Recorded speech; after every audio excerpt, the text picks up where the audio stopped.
1, 2, 3! Remember when Rainbow Six was announced and it looked like this? Or when Watch Dogs was announced and it looked like this? But then when they were finally released, they kind of looked like this. Okay, so I may be exaggerating a bit, but Ubisoft do seem to have a habit of producing misleading gameplay reveals.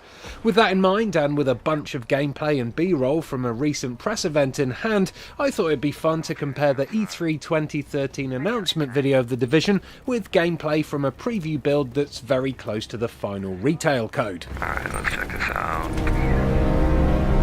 Okay, so in this first section of the E3 reveal, we can see there are realistic puddle reflections, lots of rubbish in the streets, and a light snowfall.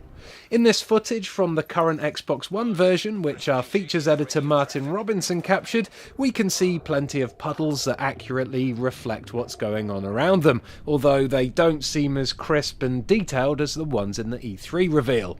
Perhaps this is due to the capture being taken from an Xbox One rather than a high-end PC, or maybe they just had to tone them down for the full release. Whatever the reason, at least it's a big step up from the lazily implemented window reflections in Watch Dogs. Now, I don't have the luxury of comparing the same locations for this video, so I can't be 100% on this, but I think it's safe to say that the amount of detail in the street environments has been drastically lowered in the current build. I mean, just look at the amount of detail in the E3 build. There's huge piles of rubbish littering the sides of the road, and here, a little further on, discarded shopping trolleys in the middle of the street.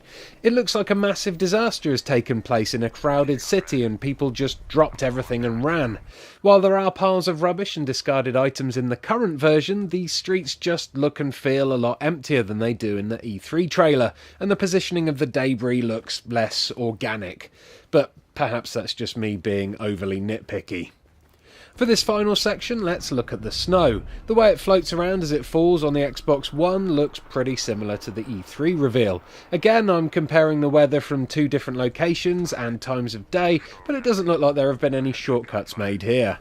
Nick, check your map, see if there's anything in the area. Right, here's a good look at how the inventory menu worked during the 2013 build. It's all located on the wristwatch, and by selecting World Map, a sizable holographic map appears on the floor, with the character stood in the middle. Fast forward to the present, and the inventory and map have both been subject to changes. For a start, we don't get that cool zoom into the wrist anymore, and instead we're treated to a more conventional type of inventory that takes up the majority of the screen. Map-wise, it starts off similar to the E3 demo, with the map loading around the character, but the real world appears duller in the newest build, while the map in the E3 demo looks extra vibrant compared to the one in the Xbox One version. It's interesting to note as well that in the E3 build, the player marks his waypoint while still in this holographic view, whereas in the current build it looks like you have to transition to a more solid version of the map to place waypoints. Let's take a moment to check out how the heads-up display has changed in the last 2 years. In the E3 reveal, the HUD is attached to the player character, it bobs along with him as he moves and switches sides when the player does. It displays the ammo count, health, and a couple of what I presume are perks at the bottom, while the rest of the squad are listed next to the player stats and also react to player movement. It's also worth noting that there is no mini-map.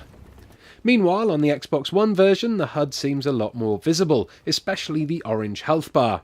Again, it bobs along following the player's movements, swapping sides when the player does, but in this version the teammates are disconnected from the player stats and always sit on the right-hand side of the screen. There's also a mini-map on the top left of the screen at all times, and a new waypoint marker that looks like it's been lifted directly from the crew. Not exactly a big deal this one, but the design and textures of the police cars have changed since the reveal.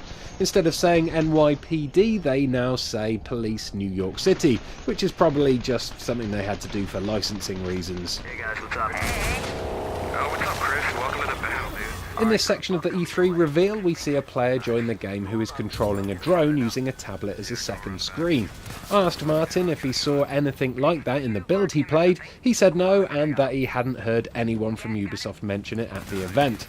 I've certainly not heard them speak about the inclusion of second screen content for ages now, and that craze pretty much died out around the same time the hype for Watch Dogs did, so it's probably safe to assume that it's no longer in the game. Right behind you. Finally, the players in the E3 demo enter a police station which has a super detailed interior and this map on the wall which the player scans to update his own map. Martin told me he didn't see any of the map scanning stuff while he played, but that's not to say it's not in there. It might be, I guess, but chances are it's not. The interiors in the Xbox version do have a lot of detail to them, but they still look less alive than the interiors in the E3 reveal, which is an odd thing to say about a building covered in blood, but still. The lighting effects in the police station are great, with God rays shining through windows, illuminating smoke and reflecting off smudges on the lens of the over-the-shoulder camera. While these effects are nowhere near as evident on the Xbox One version, they are still in there, just about, and you can catch a glimpse of them in this clip of the squad climbing the stairs in the Lexington Event Centre.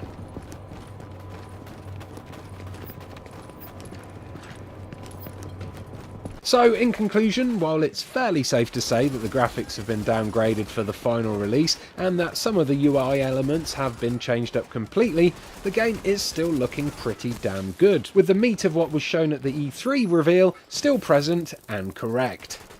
Thanks for watching. If you enjoyed this video, do that thing with the like button so it makes a thumb go up, and consider subscribing for more video gaming goodness from Eurogamer. Goodbye.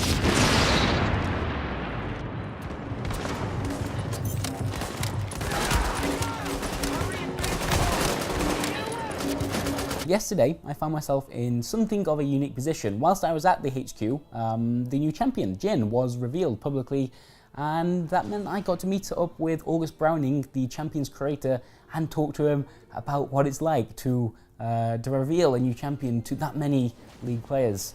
And yeah, we kind of talked through the whole process actually. How do you design a new champion for League of Legends? What is day one in that process?